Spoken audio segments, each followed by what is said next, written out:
Hi friends, welcome back to my channel. In today's video, I'm going to show you how to turn on the 120Hz refresh rate on the Samsung Galaxy S22 Ultra. If you're new here, don't forget to subscribe and give this video a thumbs up. Now, let's dive in. Step 1. First, unlock your phone and open the Settings application. This is where you can find various customization options for your device, including display settings, security settings, and accessibility features. Step 2. Now locate the search icon in the top right corner and tap on it.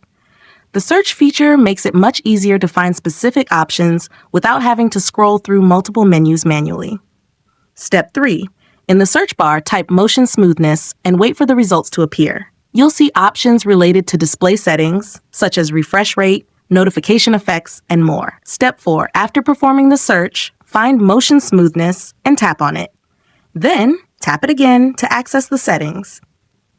Step 5. For the last and most important step, to turn on the 120Hz refresh rate, choose Adaptive Mode and tap Apply to enable the 120Hz refresh rate.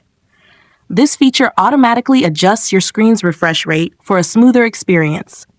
If you found this tutorial helpful, don't forget to give it a thumbs up and subscribe to my channel for more great tips.